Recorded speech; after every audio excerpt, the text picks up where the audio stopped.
Naval Station, Norfolk, Virginia, 7 p.m. on a Tuesday evening. The main gymnasium buzzes with the usual post-duty workout crowd, but tonight something feels different. The rhythmic clanking of weights and steady hum of treadmills creates a familiar soundtrack, yet an unusual tension hangs in the air like humidity before a storm. 53 personnel occupy the space, 8 officers clustered near the free weights, 15 senior enlisted scattered across various machines, and 30 junior enlisted members trying to stay invisible while getting their mandatory physical training completed. The overhead fluorescent lights cast harsh shadows across faces glistening with sweat and determination. In the far corner, near the rarely used sparring mats, a lone figure moves methodically between exercise machines. Vivian Carter, 31 years old, pushes a cleaning cart loaded with disinfectant spray, microfiber cloths, and paper towels. Her light gray t-shirt bears no unit insignia, no rank indicators, no military markings of any kind, just plain civilian attire that marks her as contract cleaning staff. Her light brown hair is pulled back in a practical high bun, a few loose curls escaping to frame a face that would be beautiful if anyone bothered to look beyond the janitor uniform. She moves with quiet efficiency, wiping down equipment that moments before was slick with the sweat of sailors and Marines pushing their physical limits. Most personnel ignore her presence entirely. She's become part of the background noise, as invisible as the motivational posters on the walls or the safety equipment hanging unused in corners. Just another support staff member keeping their world clean and functional. But tonight, one person notices her. Admiral Robert Thompson stands 6 feet 5 inches tall and weighs 240 pounds of what was once solid muscle, but has softened into the comfortable bulk of a career desk officer. His bald head gleams under the gymnasium lights, and his posture carries the unconscious authority of someone who has never had his commands questioned. At 58 years old, Admiral Thompson commands Naval Station, Norfolk, with the iron confidence of a man who has spent 35 years climbing the military hierarchy without ever seeing real combat. His chest displays an impressive array of ribbons, mostly administrative achievements, training completions, and time in service awards that look impressive to civilians but tell a different story to those who know how to read them. He watches Vivian with the calculating gaze of a predator selecting prey. Her quiet competence irritates him in a way he cannot articulate. Perhaps it's the way she works without seeking attention or approval. Perhaps it's how other personnel seem to respect her, despite her lowly position. Or perhaps it's simply that she represents everything his privileged worldview tells him is beneath his notice. The Admiral sets down his 45-pound dumbbells with deliberate force, the metallic clang echoing across the gymnasium floor. Conversations pause, heads turn. The atmosphere shifts as personnel recognize the signs of something about to unfold. "Attention on deck," someone calls out reflexively, though this is a gymnasium, not a formal military space requiring such protocols. Admiral Thompson raises one hand dismissively. "As you were," he says, but his voice carries across the space with unmistakable authority. "Just wondering about our cleaning situation here." He begins walking toward Vivian with measured steps, each footfall deliberate and loud enough to announce his approach. Personnel throughout the gym stop their exercises, sensing drama about to unfold. Some continue their routines while watching from peripheral vision. Others abandon all pretense and turn to observe directly. Vivian continues her work, spraying down a leg press machine and wiping the vinyl seats with practiced motions. Her breathing remains steady and controlled. She shows no reaction to the approaching Admiral, no acknowledgement of the attention suddenly focused in her direction. Near the pull-up bars, Chief Petty Officer Williams pauses his workout routine. 28 years of naval service have given him an instinct for trouble, and every alarm bell in his experienced mind is currently ringing. Williams knows Admiral Thompson's reputation, a man who mistakes authority for leadership and confuses intimidation with command presence. The chief notices something else too, something that makes him study Vivian more carefully than he ever has before. There's something about her posture, her spatial awareness, the way she positions herself relative to potential exits and threats. Details that would escape civilian notice, but stand out like neon signs to someone with his background. "Excuse me," Admiral Thompson's voice cuts through the gymnasium ambiance like a blade. "Miss Carter, is it?" Vivian looks up from her cleaning supplies, meeting his gaze with calm professionalism. "Yes, sir. How can I help you?" Her voice is pleasant, respectful, and completely unremarkable. Nothing about her tone suggests anything other than a service worker responding to a superior. Yet Chief Williams notices she doesn't avert her eyes the way most civilians do when addressed by flag rank officers. She maintains steady eye contact without defiance or subservience. "Well, Miss Carter," Admiral Thompson's tone drips with condescending friendliness, "I couldn't help but notice you've been observing our training activities here." "I clean the equipment, sir. That requires being present during operational hours." Of course. The Admiral's smile doesn't reach his eyes. "But I notice you watching the sparring area particularly closely.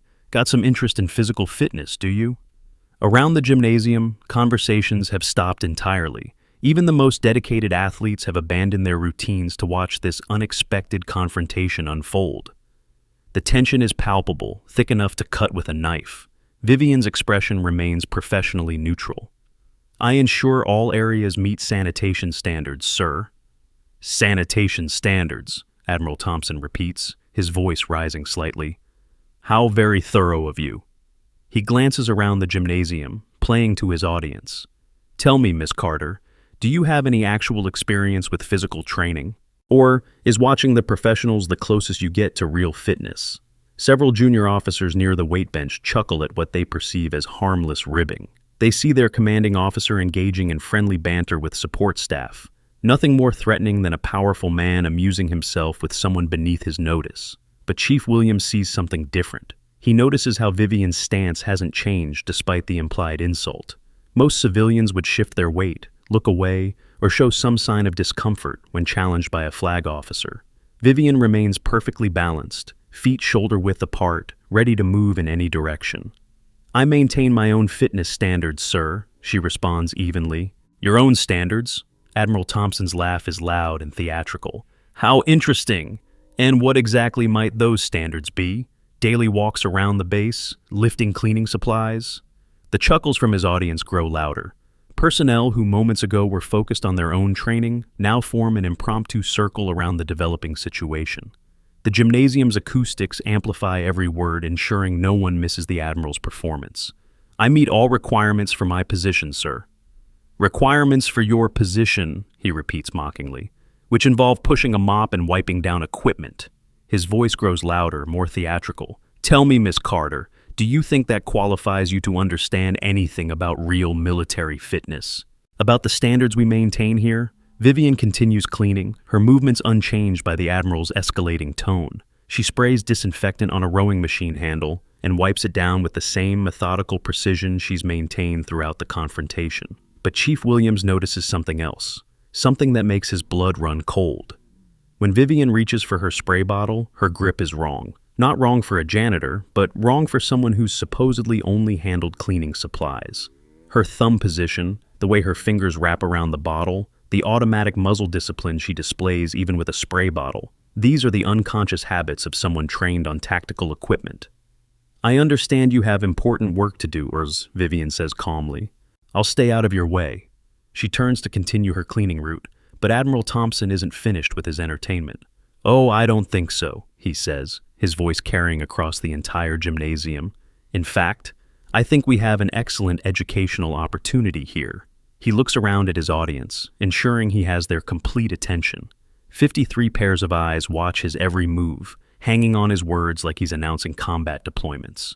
"You see, gentlemen and ladies, we often forget how important it is to demonstrate proper military bearing and physical capability to our civilian contractors.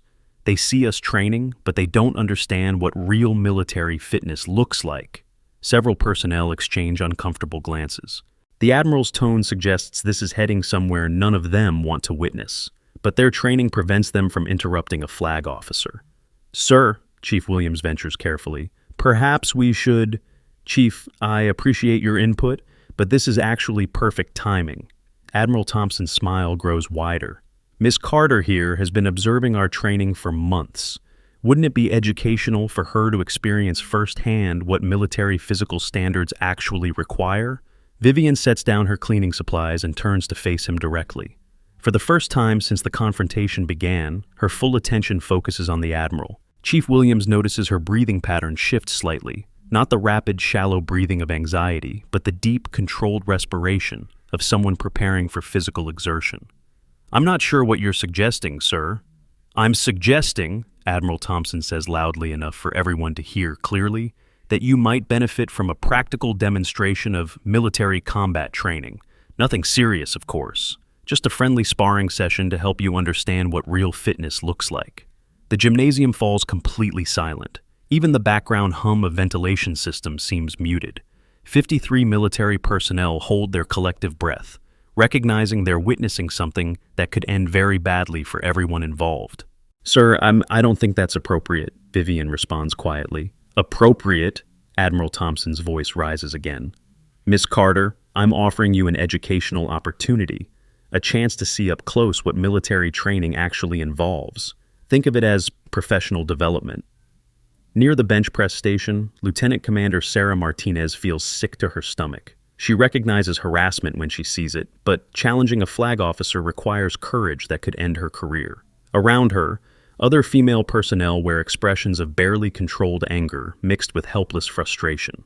"Besides," Admiral Thompson continues, his voice taking on a mock-reasonable tone, "I'm sure our young sailors and Marines would benefit from seeing proper technique demonstrated. It's important for them to understand the difference between civilian and military standards." He gestures toward the sparring mats with theatrical grandeur. Simple hand-to-hand demonstration, basic defensive moves, nothing that could possibly harm someone of your background.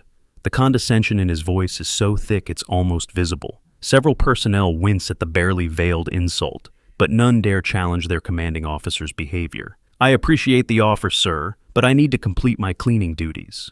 "Your cleaning duties can wait."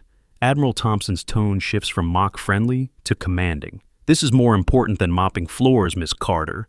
Consider it a direct request from your base commander."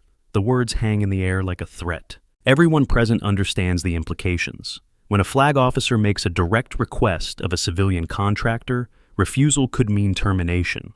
Vivian's job, her steady income supporting herself and her 9-year-old daughter, hangs in the balance. Chief Williams steps forward slightly, his instincts screaming that this situation is spiraling toward disaster. But before he can intervene, something unexpected happens. $20 says she doesn't last 30 seconds, calls out Lieutenant Junior Grade Bradley Chen from near the dumbbells. "Make it 50, responds Ensign Michael Rodriguez. "I bet she starts crying before any real contact happens." The betting spreads like wildfire through the watching personnel. Admiral Thompson's face lights up with genuine pleasure as his subordinates turn the situation into entertainment. This is exactly the kind of response he was hoping for. "Gentlemen, please," he says, with mock disapproval, though his tone encourages rather than discourages the wagering. "This is an educational exercise, not a betting pool." $100 says she goes down with the first real move, shouts out Lieutenant Commander James Park. $200 says she doesn't even try to fight back, adds Chief Petty Officer David Kim. The amounts escalate rapidly as more personnel join the betting. Cash appears as sailors and Marines pull bills from wallets, their competitive nature overwhelming any ethical concerns about the situation unfolding before them.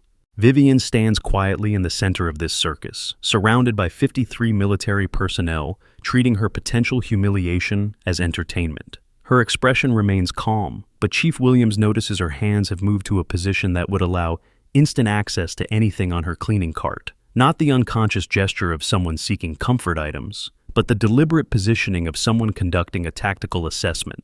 "Well, Miss Carter," Admiral Thompson says, spreading his arms wide to encompass the enthusiastic crowd, "it seems we have quite an audience for your education.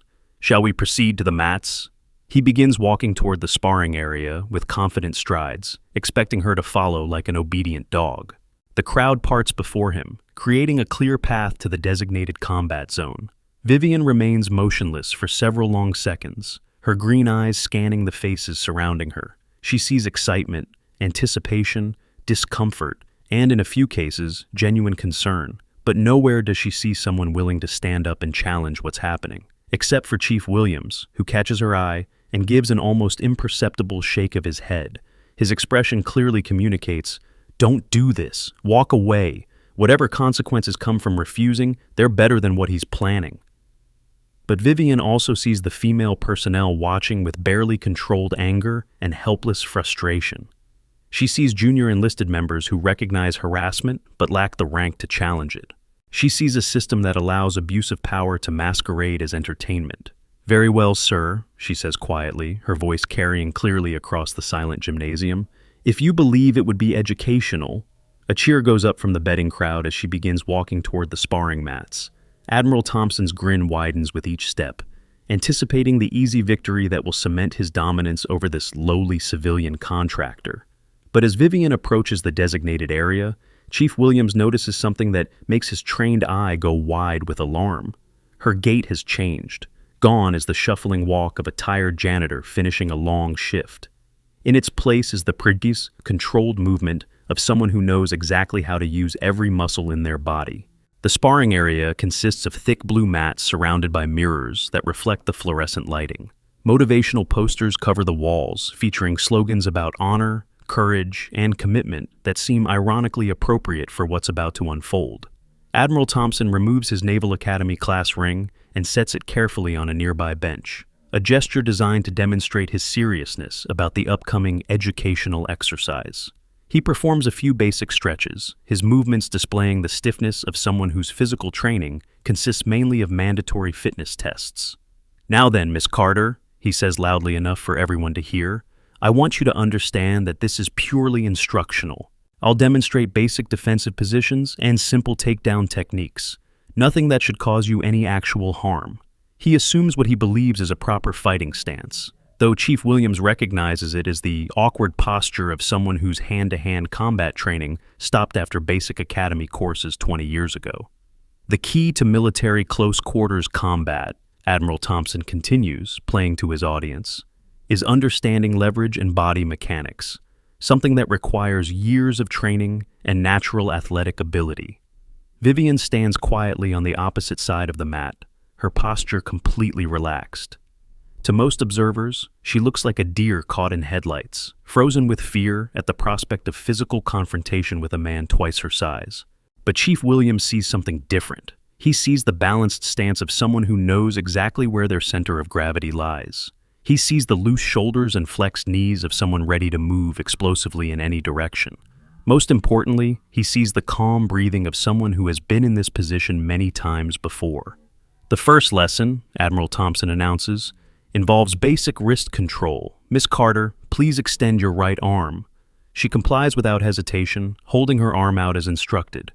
Admiral Thompson grasps her wrist with both hands, demonstrating his superior strength and reach advantage.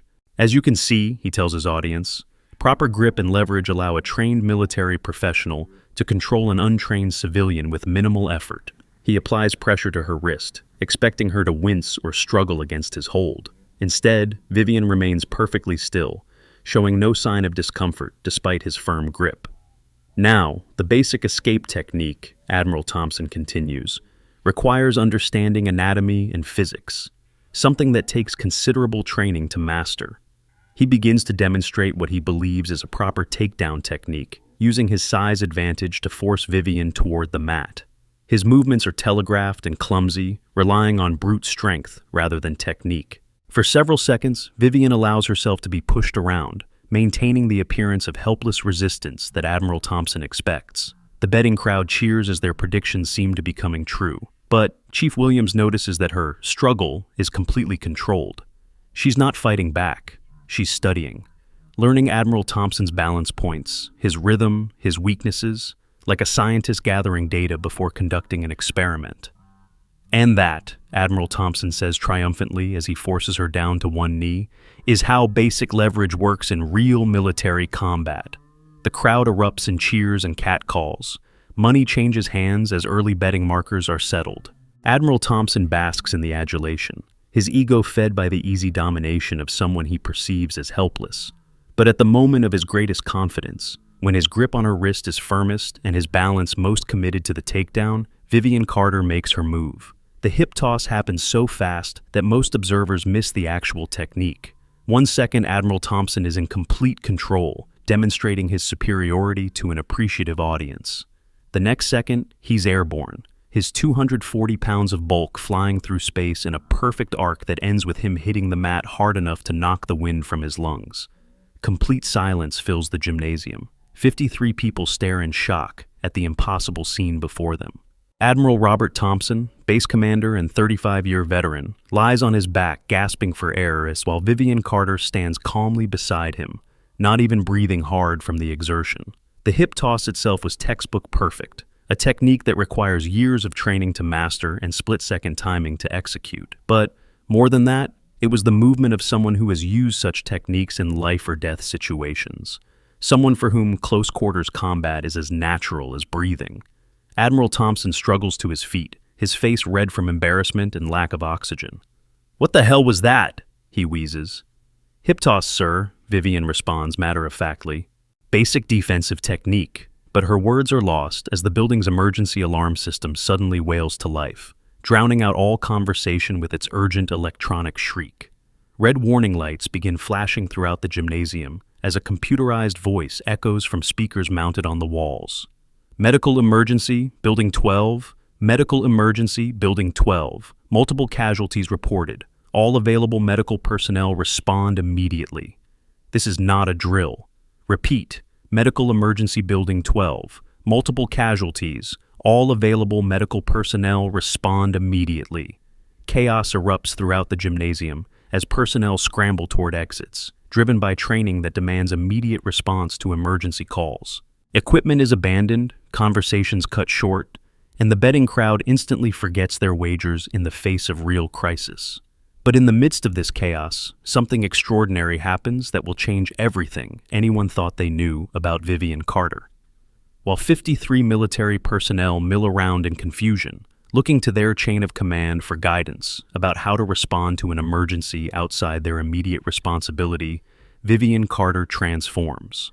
Her voice cuts through the alarm noise with startling clarity and unmistakable authority. "Chief Williams, establish crowd control now. Senior enlisted, form perimeter around Building 12 entrance. Junior personnel, clear main corridor for incoming medical teams."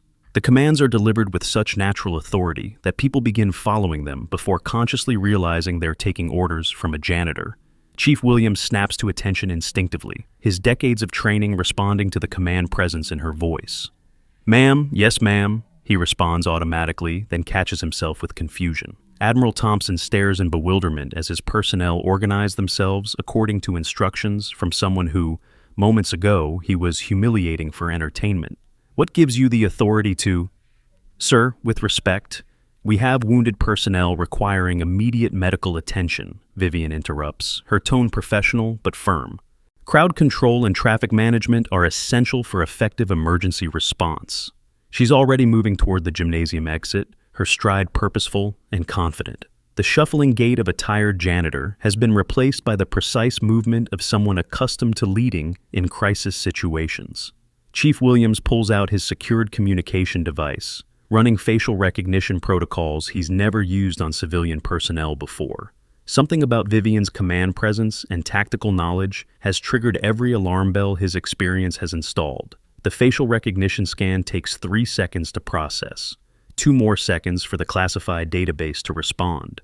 When the results appear on his screen, Chief Williams's face goes completely white. "Holy cow," he whispers, staring at information that makes everything suddenly make terrible sense.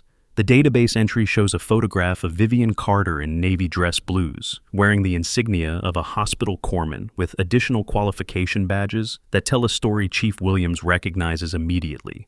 Special warfare qualification, expeditionary medical qualification, jump wings, dive bubble, combat action ribbon. But it's the unit designation that makes his blood run cold. Naval Special Warfare Command. Vivian Carter isn't just former military, she's former Navy SEAL Team Medical Support, one of the most elite medical specialists in the entire United States military. Her training included not only advanced trauma surgery techniques, but also the complete spectrum of special operations skills, weapons, tactics, intelligence, survival, and leadership under extreme conditions. The database shows a service record that reads like something from a Hollywood action movie. Multiple combat deployments to classified locations, life-saving medical actions under enemy fire, leadership of rescue operations in hostile territory, awards including the Navy Cross, Purple Heart, and Bronze Star with Combat V device.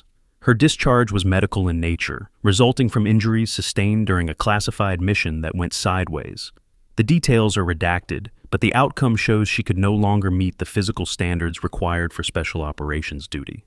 Chief Williams looks up from his device to see Vivian already halfway across the gymnasium, moving with the confident stride of someone responding to crisis as naturally as breathing. Around her, military personnel twice her rank automatically defer to her authority, recognizing leadership when they see it, regardless of current job description.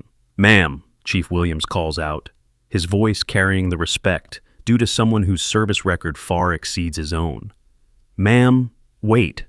Vivian turns, and for the first time since he's known her, Chief Williams sees her through the lens of who she really is rather than who she appears to be.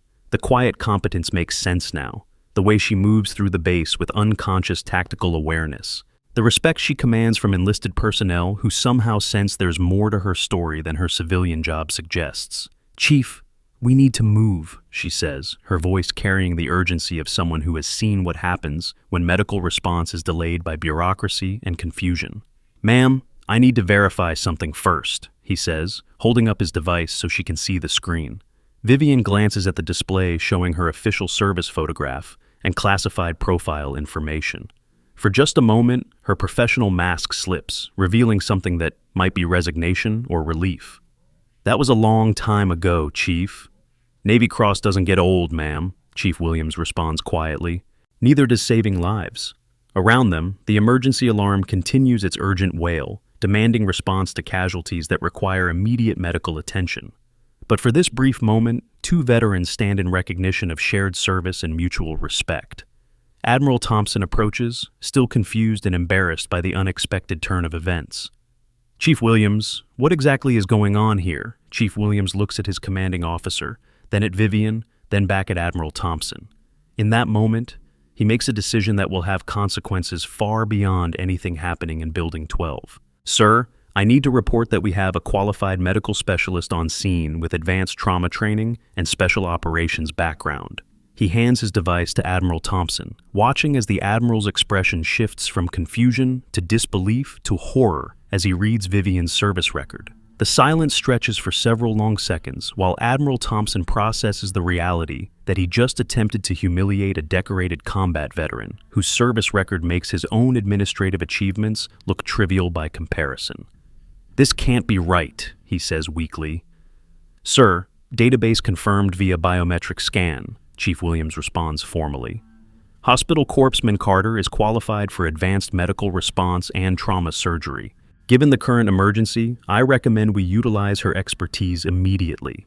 Vivian stands quietly during this exchange, her expression neutral and professional. She shows no satisfaction at Admiral Thompson's obvious discomfort, no indication that she considers this moment any kind of victory.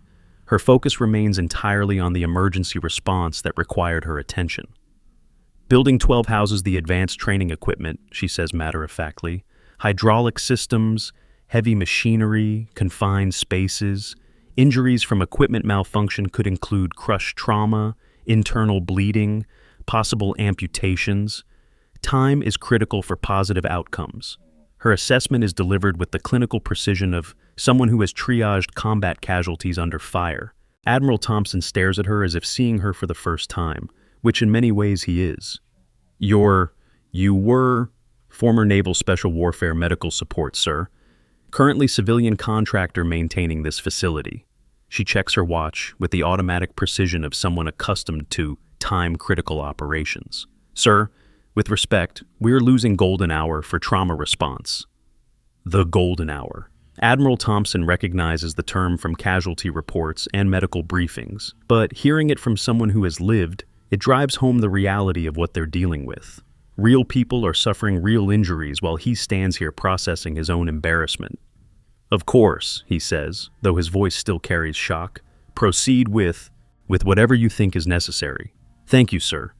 "Chief Williams, I need you to coordinate with base medical and ensure ambulance access to Building 12. Clear primary routes and establish staging areas for triage." Chief Williams snaps to attention. "Yes, ma'am. What about personnel assignments?" "Senior enlisted manage crowd control and traffic. Junior personnel assist with equipment transport as needed, Officers coordinate with base command and ensure proper documentation of the incident. Her instructions are clear, concise, and perfectly suited to the capabilities of available personnel. Everyone knows exactly what they need to do and why their role is essential to overall mission success. As personnel begin moving to execute her orders, Admiral Thompson finds himself standing alone in the middle of the gymnasium, watching his entire command structure reorganize itself around the authority of someone he was humiliating for entertainment just minutes earlier. The irony is not lost on him, though the full implications of what just happened won't become clear until much later. Building 12 lies on the opposite side of the base from the main gymnasium, connected by a network of paved roads that wind between administrative buildings, housing units, and support facilities. The building itself houses advanced training equipment for damage control, engineering, and technical specialties. Exactly the kind of heavy machinery that can cause catastrophic injuries when something goes wrong.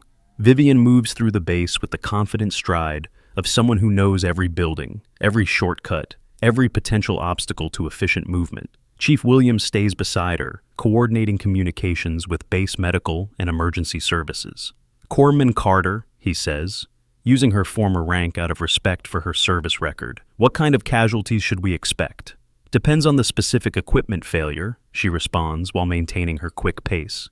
Hydraulic systems can cause crushing injuries or high-pressure injection wounds. Electrical systems might produce burns or cardiac issues. Heavy machinery could result in amputations, head trauma, or internal bleeding. Her assessment is delivered with the clinical detachment of someone who has seen every possible type of human damage and learned to compartmentalize emotion in favor of effective action. How many personnel typically work Building 12 during evening hours? Skeleton crew for evening maintenance. Probably 6 to 8 personnel maximum, she calculates quickly while walking. Small team means higher likelihood that everyone present was involved in the incident somehow. They round a corner and Building 12 comes into view. The structure is larger than most base buildings, designed to house industrial training equipment that simulates shipboard engineering spaces. Multiple ambulances are already on scene, their red and white emergency lights painting the surrounding area in urgent colors. But what Vivian sees makes her break into a run that Chief Williams struggles to match, despite his years of military fitness training. The building's main entrance is blocked by confused personnel milling around without clear direction. Ambulance crews are trying to establish triage areas, while base security attempts to establish a perimeter. Medical personnel are arguing with facility managers about access procedures. The scene shows all the classic signs of emergency response without unified command structure. "Chief, get base medical on the line right now," Vivian orders while assessing the chaos. "Tell them we need immediate medical command authority established on scene."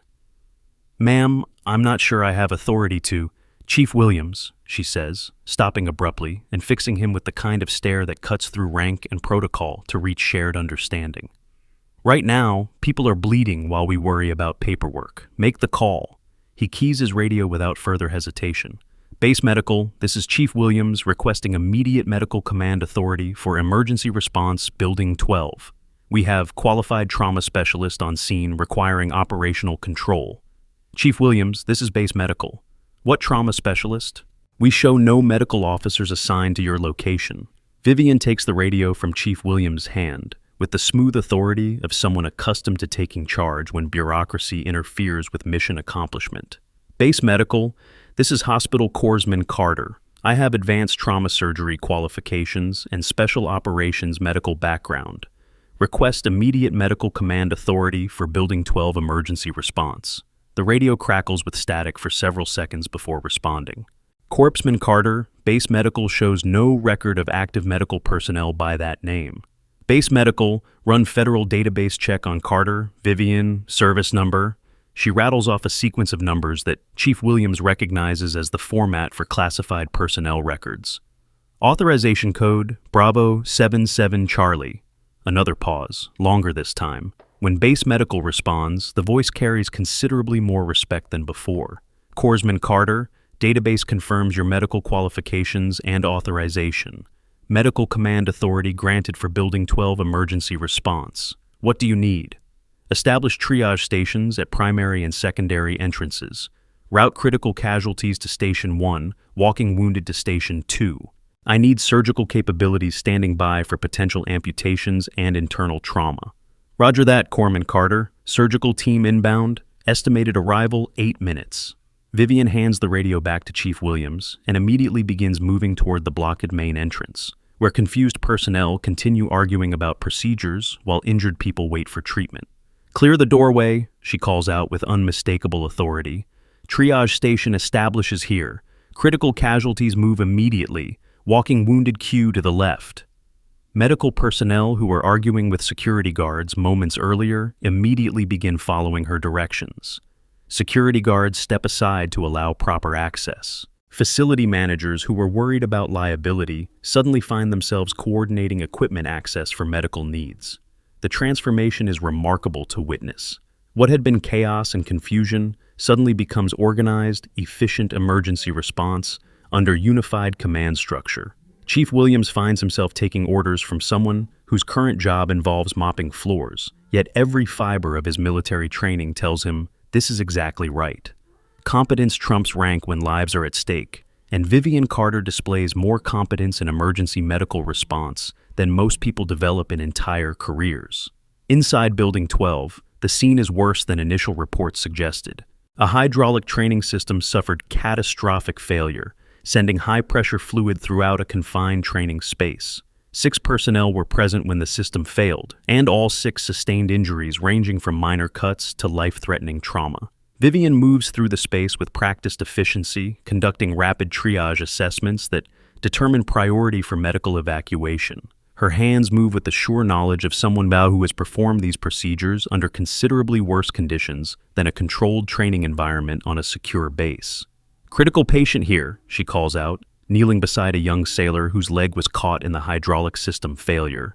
Possible femoral artery involvement, immediate surgery required. She applies pressure to control bleeding while simultaneously assessing the patient for additional injuries. Her movements are confident and precise, exactly what's needed to save lives when seconds matter more than rank or protocol. Transport to Station 1 immediately. Alert surgical team for emergency amputation procedures. The words are clinical and matter-of-fact, but Chief Williams recognizes the weight behind them. Vivian is making life-or-death decisions with the kind of authority that comes from having made such decisions before, under considerably worse circumstances. As medical teams transport the critical patient toward emergency surgery, Vivian moves to the next casualty, conducting the same rapid assessment and priority assignment. Her training allows her to process multiple patients efficiently, ensuring that medical resources focus on those who can be saved, rather than those whose injuries are either minor or beyond help. It's brutal calculus, but it's also the difference between saving lives and losing them to inefficient resource allocation. Working through the casualty list, Vivian demonstrates not only medical expertise, but also leadership capabilities that coordinate multiple teams toward unified objectives. Medical personnel, security guards, facility managers, and base command all find their roles clearly defined under her direction.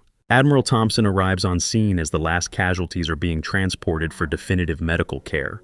He watches from a distance as Vivian coordinates final cleanup and equipment securing, ensuring that the training facility is safe for future use once repairs are completed. She works with the same methodical precision she displayed as a janitor, but now her competence is focused on life-saving medical response rather than cleaning supplies. The contrast is jarring for someone who minutes ago was attempting to humiliate her for entertainment. "Corpsman Carter," Admiral Thompson calls out as she finishes her coordination duties. She turns to face him, her expression professional and neutral.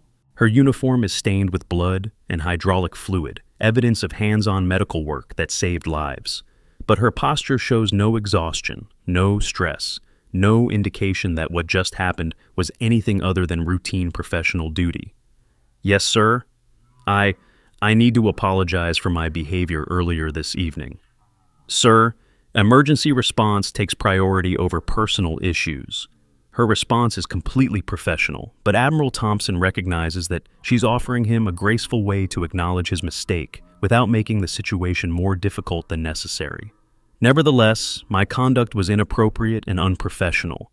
You have my apologies and my thanks for your response to this emergency." "Thank you, sir." Chief Williams approaches, carrying documentation from the medical response.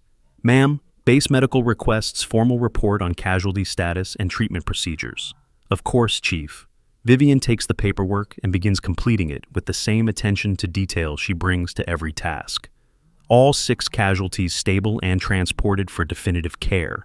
1 emergency surgery in progress, expected positive outcome. No fatalities. She hands the completed report back to Chief Williams, who reviews it with the eye of someone who has seen many such documents. Her medical terminology is precise, her assessment accurate, and her documentation meets every standard for professional medical reporting. Ma'am, if I may ask, why are you working as a janitor when you have qualifications like this? Vivian considers the question carefully before responding. Medical discharge from active duty due to injuries sustained during classified operations. Civilian medical practice requires credentials and time investment that weren't compatible with single-parent responsibilities. But surely there are medical positions available that would better utilize your skills. Chief, janitorial work provides steady income, flexible scheduling, and minimal stress. After 12 years of trauma surgery under combat conditions, those aren't small considerations. Her answer reveals more about her personal situation than anything she's shared before. Admiral Thompson listens, beginning to understand that her choice of employment wasn't failure or lack of ambition, but rather a conscious decision to prioritize family stability over professional recognition. Besides, she adds with what might be the first hint of humor she's shown all evening, cleaning equipment isn't that different from maintaining medical instruments. Both require attention to detail and high standards for sanitation. Chief Williams laughs despite the tension of the evening. Ma'am, I don't think anyone's ever made that comparison before. Most people haven't done both jobs, Chief. The exchange is light, but it reveals something important about Vivian's character.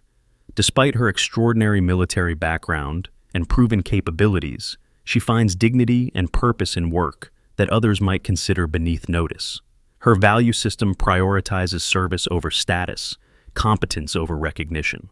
As emergency personnel complete their cleanup and secure the training facility, Admiral Thompson finds himself facing a situation he never anticipated. His base includes personnel whose capabilities far exceed their apparent positions, and his own assumptions about the relationship between rank and competence have been shattered by a single evening's events. Corpsman Carter, he says formally, I'd like to discuss potential modifications to your current position that might better utilize your qualifications. Sir, I appreciate the consideration, but my current assignment meets my personal requirements. Nevertheless, I think we need to review how we're utilizing all available talent on this base. It's an admission that his command structure might not be recognizing and properly employing the full capabilities of assigned personnel. For a career officer whose advancement depended on efficient resource management, this represents a significant failure of leadership. But more than that, it represents an opportunity to ensure that future emergencies receive the kind of expert response that saved lives tonight. Sir, if I may suggest, Vivian says carefully, medical emergency response would benefit from having qualified personnel available during off-duty hours when medical staff might not be immediately accessible. What kind of arrangement would that involve? Standby medical response duty, maintaining current assignment but with additional responsibility for emergency medical situations until qualified medical officers arrive on scene. It's a solution that addresses operational needs without disrupting her personal requirements. She can continue her flexible janitorial schedule while providing the base with expert medical capabilities during periods when such expertise might otherwise be unavailable. That sounds like an excellent arrangement, Admiral Thompson agrees. Chief Williams, please coordinate with Base Medical to establish proper protocols and authorization. Yes, sir. Ma'am, this will require updating your personnel file to reflect medical qualifications and emergency response authorization. Understood, Chief. The conversation is interrupted by Admiral Thompson's communication device, which chirps with the distinctive tone reserved for priority messages from Base Command. Admiral Thompson, this is Base Command. Request immediate status report on Building 12 emergency. Base Command, this is Admiral Thompson. Emergency response complete, all casualties stable and transported for medical care. Facility secured and safe for future operations. Admiral, we're showing unusual medical command authority authorization for civilian personnel. Please confirm status of personnel involved in emergency response. Admiral Thompson looks at Vivian, then at Chief Williams, then back at his communication device. In the space of a few hours, his understanding of his own command has been fundamentally altered by the revelation that civilian contractors might possess capabilities that exceed those of active duty personnel. Base Command, medical response was conducted by qualified former military medical specialist currently assigned to base support duties.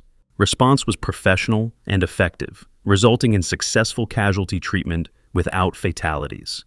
Admiral, please report to Base Command at 0800 hours tomorrow for complete briefing on this incident. Understood, Base Command. Admiral Thompson ends the communication and looks around at the scene of organized emergency response that transformed chaos into effective life-saving action.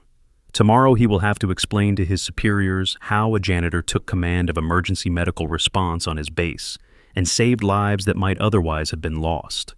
But tonight, he's beginning to understand that effective leadership involves recognizing competence wherever it exists, regardless of current position or apparent status. Corpsman Carter, he says formally, thank you for your service tonight and throughout your career. Thank you, sir. As personnel begin departing the scene, Chief Williams approaches Vivian with a question that has been bothering him since the evening's events began to unfold. Ma'am, if I may ask, how long have you been working on this base? 14 months, Chief. And in all that time, nobody recognized your background?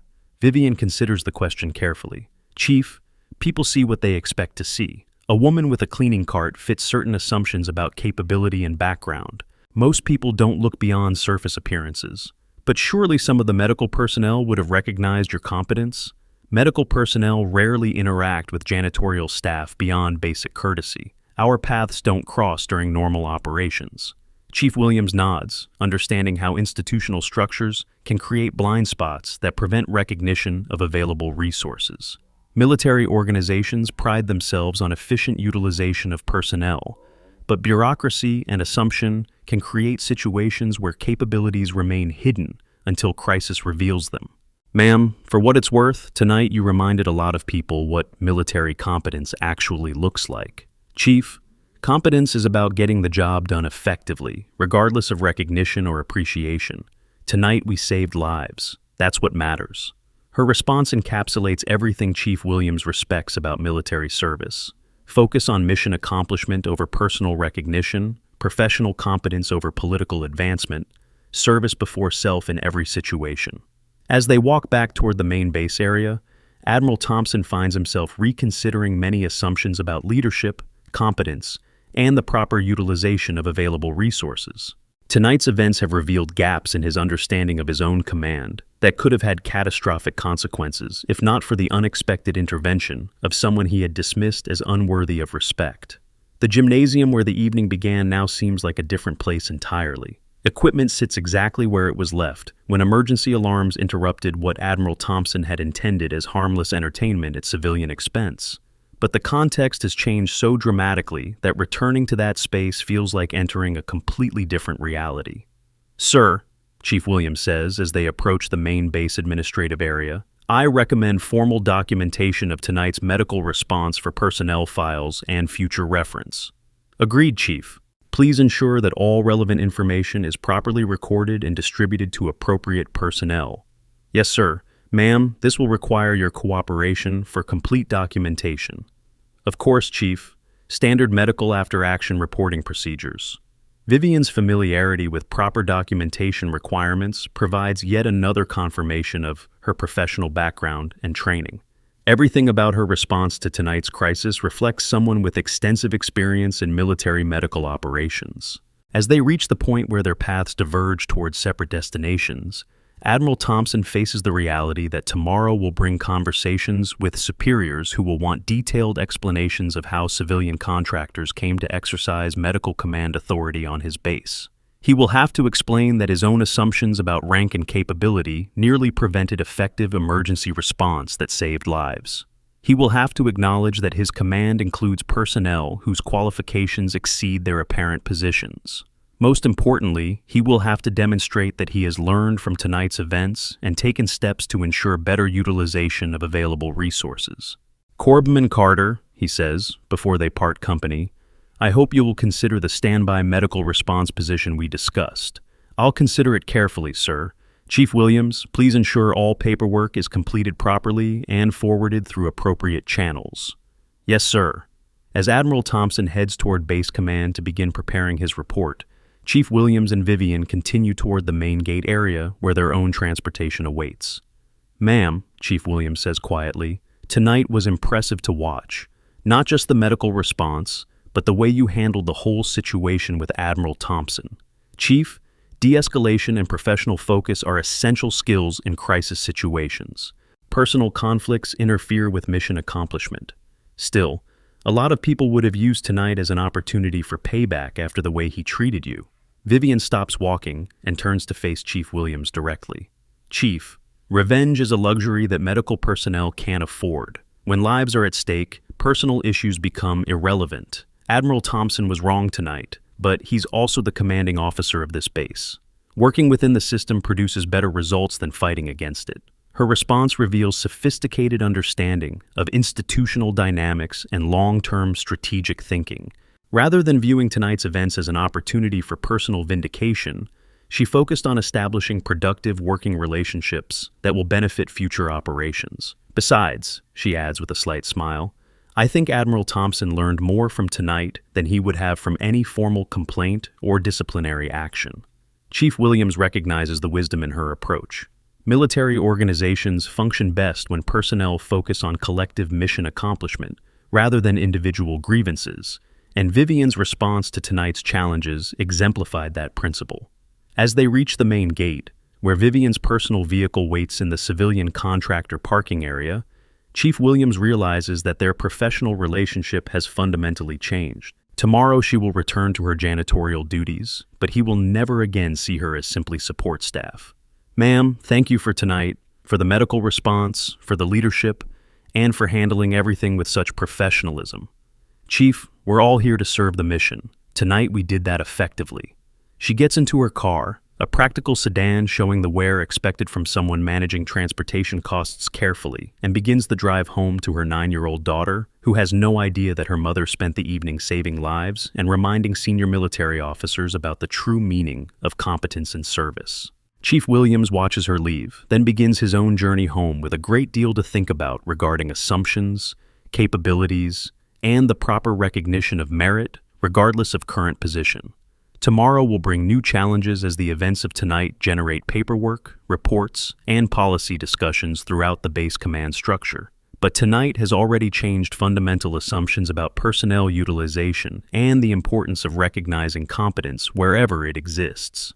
The gymnasium alarm system continues its periodic testing cycle, reminding everyone within hearing distance that emergency preparedness requires constant attention and immediate response when real crises occur. Tonight proved that such preparedness depends not just on equipment and procedures, but on personnel who possess the training, experience, and character necessary to lead effectively when lives depend on competent action. As Chief Williams completes his own departure from base, he carries with him renewed appreciation for the depth and diversity of capabilities that exist within military communities, capabilities that aren't always reflected in organization charts or job descriptions, but which remain available when circumstances require their application. The lessons of tonight will ripple through Naval Station Norfolk for months to come, affecting everything from personnel policies to emergency response procedures to the basic assumptions that determine how people are treated based on their apparent position rather than their actual capabilities. But those are tomorrow's challenges. Tonight, 6 injured personnel are receiving expert medical care because someone with the right training was available to take charge when bureaucracy and confusion threatened to interfere with effective response. That's what military service really means, being ready to step forward and accept responsibility when the situation demands it, regardless of personal convenience or recognition. Tonight, Vivian Carter embodied that principle perfectly, reminding everyone present why military virtues of competence, service, and leadership remain essential regardless of current position or assignment. The base settles into its normal evening routine, but something fundamental has changed in the way personnel view the relationship between apparent position and actual capability, between current assignment and potential contribution. Tomorrow will bring new opportunities to apply those lessons, but tonight has already proven their value beyond any possible doubt. The morning arrives with the sharp precision of military routine, but Naval Station Norfolk awakens to a fundamentally different reality than the one that existed 24 hours earlier. At 0600 hours, reveille sounds across the base, as it has every morning for decades. Yet something essential has shifted in the collective consciousness of everyone who witnessed last night's events. Admiral Thompson sits at his desk in the base command center, surrounded by incident reports, medical documentation, and personnel files that tell a story he's still struggling to comprehend. Coffee grows cold in his mug as he reviews the same documents for the third time, each reading revealing new layers of professional embarrassment and institutional failure. The official medical report shows 6 casualties successfully treated and stabilized, with 1 emergency surgery completed successfully and full recovery expected for all personnel. 0 fatalities. By any objective measure, the emergency response was flawlessly executed and achieved optimal results. But the same report also documents that effective medical command was established by civilian contractor Vivian Carter, whose qualifications include advanced trauma surgery training, special operations medical background, and combat experience that exceeds that of most active duty medical personnel currently assigned to the base. Admiral Thompson's communication device chirps with the priority tone reserved for messages from flag rank officers. The display shows a direct communication from Admiral Sarah Mitchell, Commander Naval Region Mid-Atlantic, requesting his immediate presence for emergency briefing at 0800 hours. His career spans 35 years of careful political navigation and risk management, but nothing in his experience prepared him for explaining how he publicly humiliated a decorated combat veteran while she was working as a janitor on his base. The irony burns like acid in his stomach as he considers the multiple ways this situation could destroy everything he's worked to achieve. Across the base, in a small apartment in the civilian contractor housing area, Vivian Carter sits at her kitchen table, helping her 9-year-old daughter Emma with morning homework. The same hands that performed life-saving trauma surgery 12 hours ago now guide a pencil through elementary mathematics problems with infinite patience.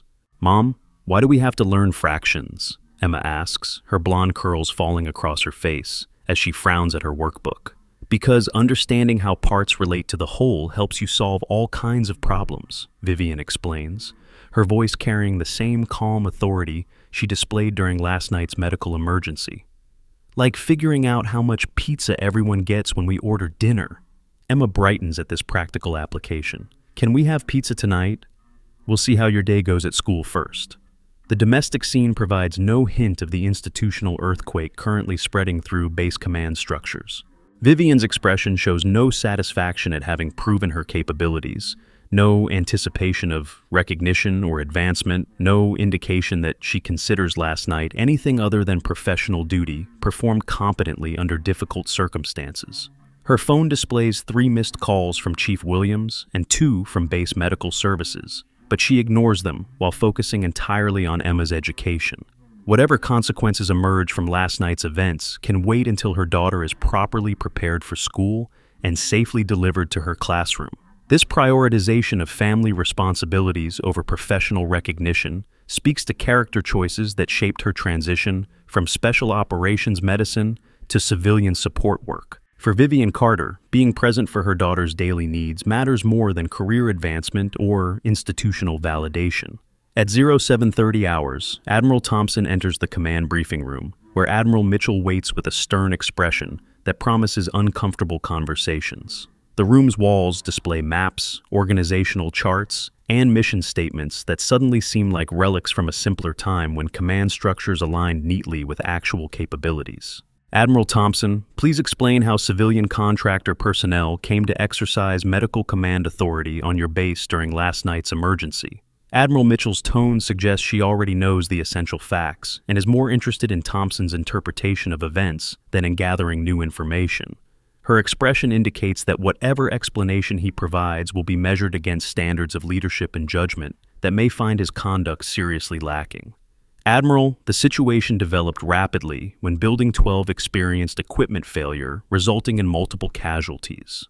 Civilian contractor Carter demonstrated advanced medical qualifications and took appropriate action to coordinate emergency response." "Civilian contractor Carter," Admiral Mitchell repeats slowly. "Would that be former hospital corpsman Vivian Carter, Naval Special Warfare Command, holder of the Navy Cross and Purple Heart. The question lands with the force of a direct hit from naval artillery. Admiral Thompson's face drains of color as he realizes that Senior Command already possesses complete information about Vivian's background and his own conduct toward her. Yes, Admiral, I wasn't aware of her background at the time.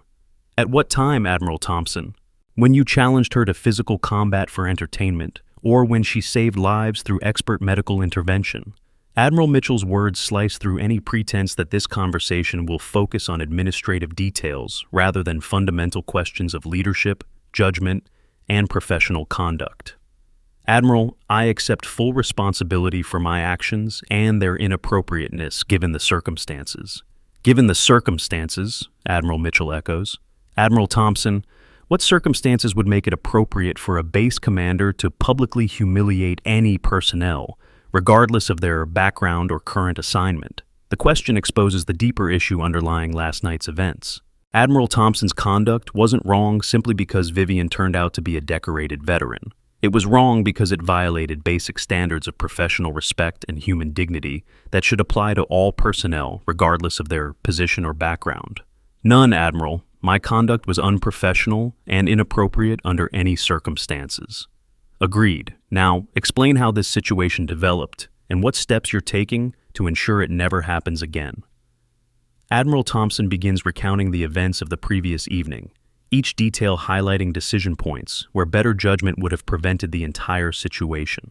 As he describes challenging Vivian to sparring for educational purposes and encouraging betting among his subordinates, he watches Admiral Mitchell's expression grow increasingly stern. The story becomes more damaging with each revelation.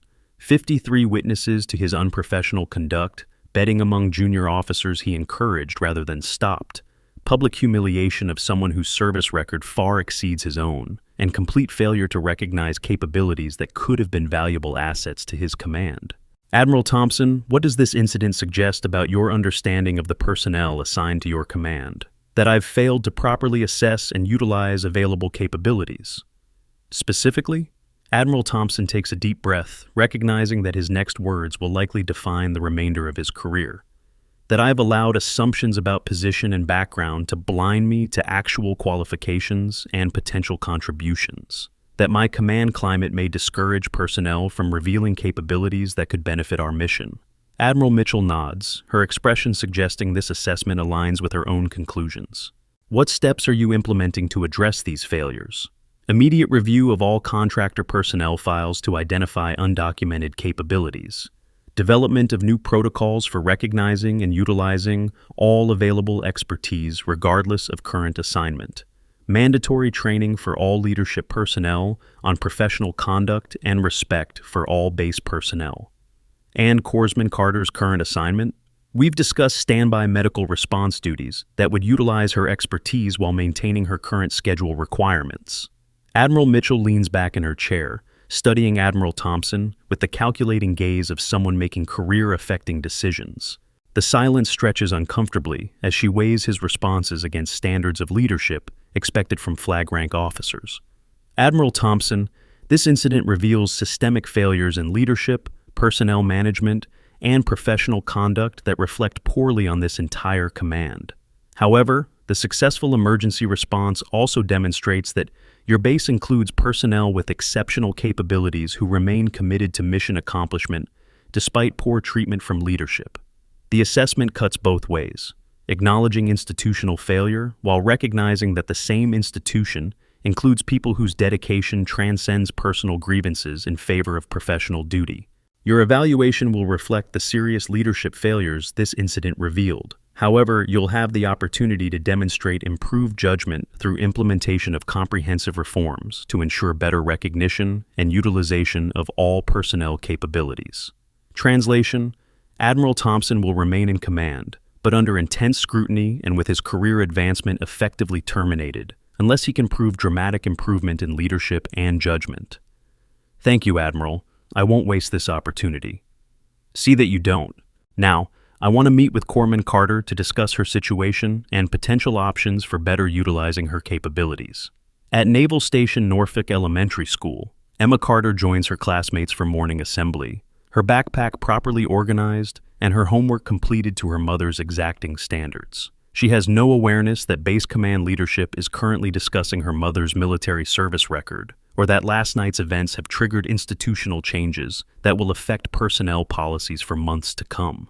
Vivian arrives at the base at her usual time, driving through gates where security personnel now recognize her as something more than routine contractor traffic.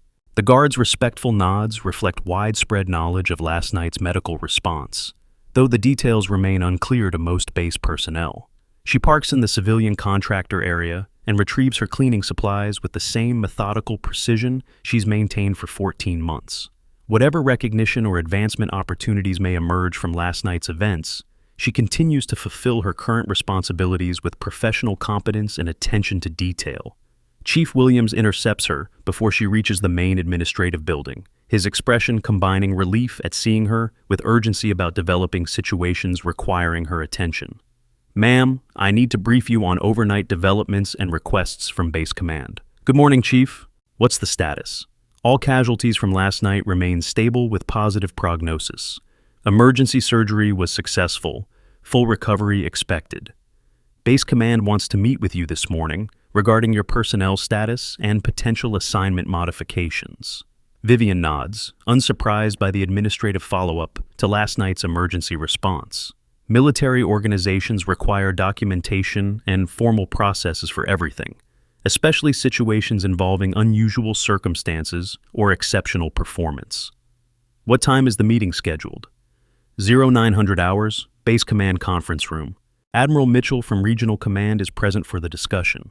The involvement of Regional Command indicates that last night's events have attracted attention from considerably higher levels than base administration. Vivian recognizes this as both opportunity and potential complication, depending on how senior leadership chooses to interpret the situation. "Understood. I'll complete my morning assignments and report as directed." "Ma'am, with respect, you might want to consider how you want to approach this meeting. Admiral Mitchell has authority to modify your current status significantly." Chief Williams' concern reflects his understanding that flag rank officers possess broad discretionary power over personnel assignments, including the ability to change Vivian's current arrangements in ways that might not align with her personal requirements. "Chief, I'll discuss the situation honestly and professionally. Beyond that, I'll address whatever decisions are made through proper channels."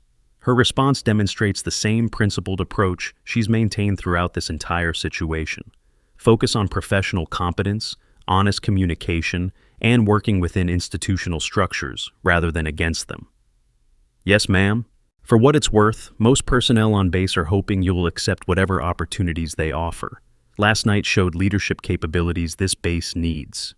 Vivian considers Chief Williams' words carefully. Recognition from colleagues matters more than advancement opportunities because it reflects professional respect earned through demonstrated competence rather than granted through bureaucratic processes. "I appreciate that, Chief. We'll see what develops."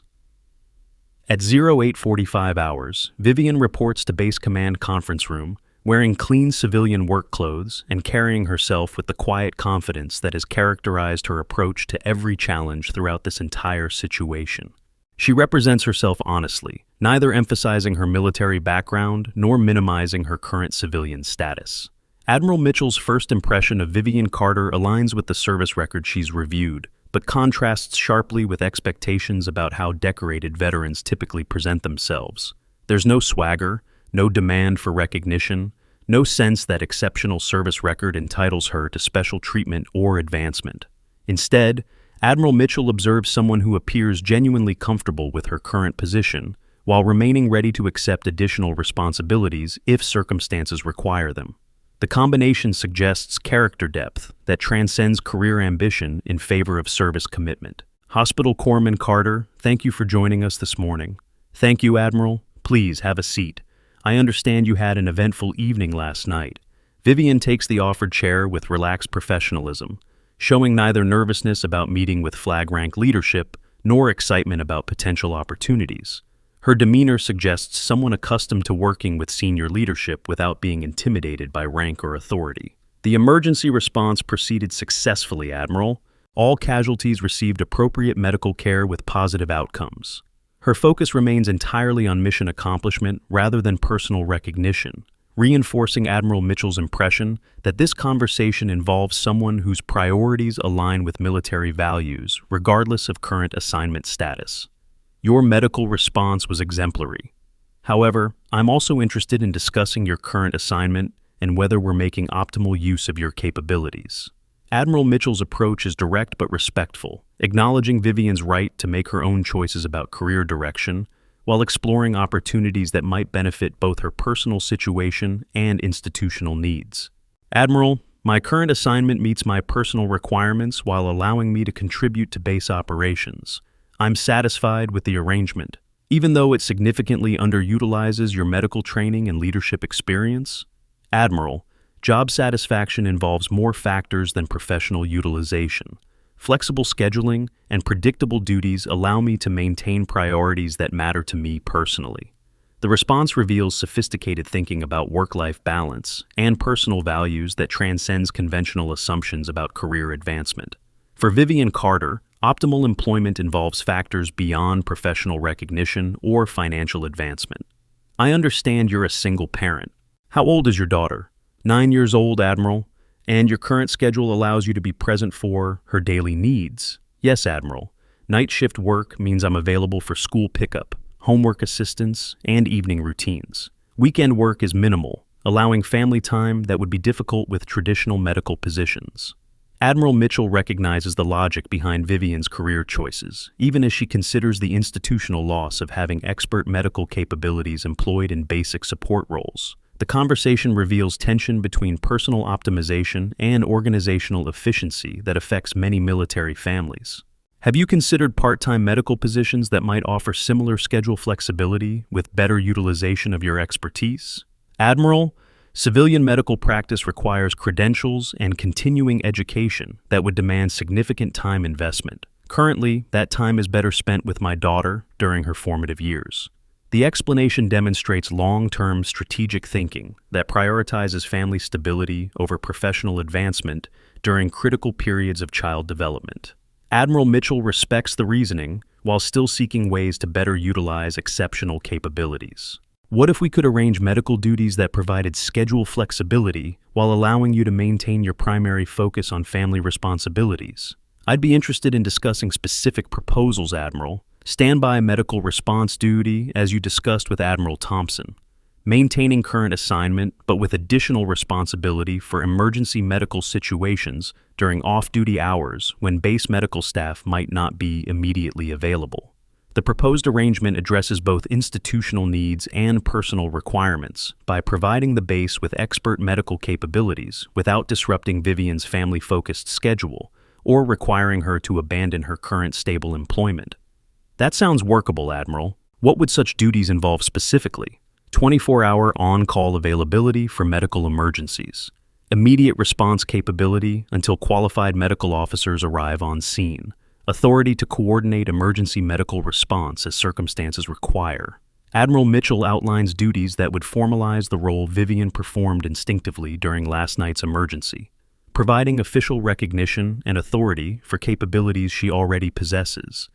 Additional compensation would reflect the specialized nature of these duties and the value they provide to base operations. The financial consideration addresses practical concerns while avoiding any suggestion that money motivates her service. The arrangement recognizes expertise through appropriate compensation without requiring career changes that might disrupt family priorities. Admiral, I'm willing to accept such duties if they can be structured to complement rather than interfere with my primary responsibilities. I believe we can arrange that effectively. There's one additional consideration we need to discuss. Admiral Mitchell's tone suggests transition to more sensitive topics, requiring careful handling and clear understanding of implications. Last night's events have attracted attention throughout regional command structure. Your medical response was exemplary, but the circumstances that led to it raised concerns about command climate and personnel policies. The diplomatic language acknowledges institutional failures without directly criticizing Admiral Thompson in front of personnel who must continue working within his command structure. Admiral, I'm satisfied that appropriate lessons have been learned and necessary changes will be implemented. Vivian's response deflects potential criticism while supporting institutional authority and chain of command structures.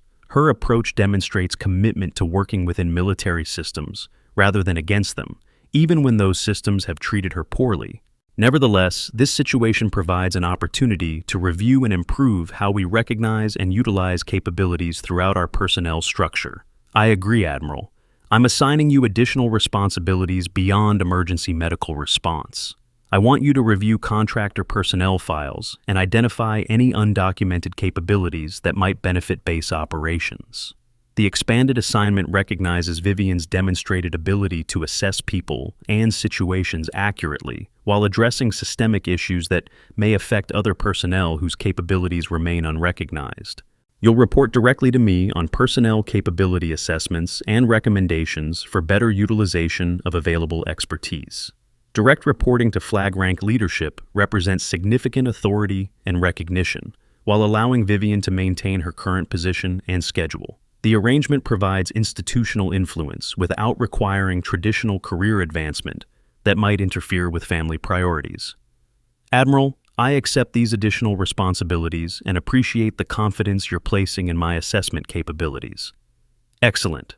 Now, there's one final matter we need to address. Admiral Mitchell's expression becomes more serious, suggesting discussion of issues with broader implications than individual personnel assignments. Last night's events have been documented and will be reviewed at multiple levels of command structure. Your actions reflect exceptional credit on your military service and demonstrate continued commitment to core military values despite challenging circumstances. The formal recognition acknowledges Vivian's professional competence while establishing official record of her contributions for future reference. However, the circumstances that created this situation also reveal systemic issues that require comprehensive response. I'm implementing base-wide policy changes to ensure better recognition of personnel capabilities and higher standards of professional conduct at all levels. Admiral Mitchell's announcement indicates that last night's events will generate institutional changes affecting policies, training, and leadership expectations throughout the base command structure. These changes include mandatory leadership training on professional conduct, comprehensive review of contractor personnel capabilities, and new protocols for recognizing and utilizing expertise regardless of current assignment status. The reforms address root causes rather than the symptoms, ensuring that future situations will be handled better and that personnel capabilities will be recognized more effectively. Additionally, Admiral Thompson will be implementing command climate improvements to ensure all personnel receive appropriate respect and professional treatment, regardless of their position or background. The diplomatically worded requirement acknowledges Admiral Thompson's conduct failures while providing opportunity for improved performance under increased scrutiny. Ma'am, I want you to know that your professionalism throughout this entire situation has been exemplary. You've demonstrated military virtues of service, competence, and leadership that reflect credit on all veterans. Admiral Mitchell's personal recognition carries weight beyond official documentation, representing acknowledgement from senior leadership that Vivian's conduct met the highest standards despite challenging circumstances. Thank you, Admiral. I appreciate the opportunity to continue serving. The opportunity is ours, Corpsman Carter. Your capabilities benefit this entire command. As the formal meeting concludes, Vivian feels a complex mixture of satisfaction and caution about the changes emerging from last night's events. Recognition and additional responsibilities are welcome, but they also represent potential complications for the carefully balanced life she's constructed around her daughter's needs. The expanded duties provide opportunities to make meaningful contributions while maintaining schedule flexibility, but they also increase visibility and expectations that could affect her current stability. She'll need to manage these changes carefully to preserve what matters most while accepting increased responsibilities. At 10:00 hours, Admiral Thompson convenes mandatory formation for all base personnel to announce policy changes and address command climate issues emerging from recent events. The gathering includes everyone who witnessed last night's initial confrontation, plus hundreds of additional personnel whose duties kept them unaware of the dramatic developments. Personnel of Naval Station Norfolk, effective immediately, were implementing comprehensive policy changes to ensure proper recognition and utilization of all capabilities within our command structure. Admiral Thompson's tone carries the formal authority expected from base commanders, but his words acknowledge institutional failures that require systematic correction. Last night's emergency response demonstrated that this base includes personnel with exceptional capabilities that may not be reflected in current job descriptions or assignment patterns.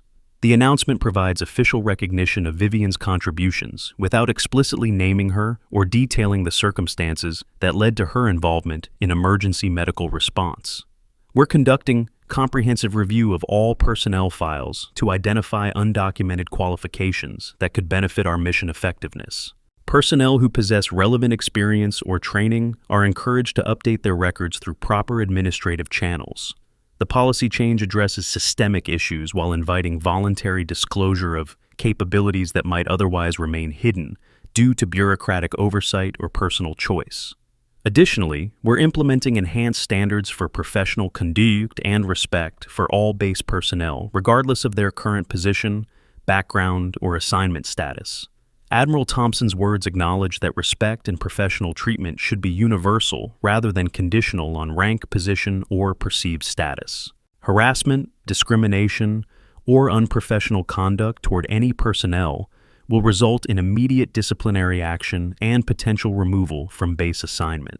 The zero-tolerance policy establishes clear consequences for behavior that undermines command climate and prevents effective utilization of available personnel. These changes reflect our commitment to maintaining the highest standards of military professionalism while ensuring that all personnel can contribute their capabilities to mission accomplishment. As personnel disperse from the formation, conversations buzz with speculation about the specific events that triggered such comprehensive policy announcements. Most personnel recognize that significant incidents must have occurred, but details remain unclear to everyone except direct witnesses. Chief Williams approaches Vivian as she prepares to resume her regular duties with additional responsibilities for personnel capability assessment and emergency medical response. "Ma'am, how do you feel about all the changes happening?" "Chief, change is often necessary for improvement. If these policies help other personnel receive appropriate recognition for their capabilities, then last night accomplished something meaningful beyond emergency medical response." Her answer reveals perspective that transcends personal satisfaction in favor of systemic improvement that could benefit many people whose capabilities might otherwise remain unrecognized. "Ma'am, I think a lot of personnel are hoping these changes lead to better opportunities for everyone whose qualifications exceed their current assignments." "Chief, opportunity usually comes to people who prepare for it through competent performance of current duties. Recognition follows contribution, not the reverse."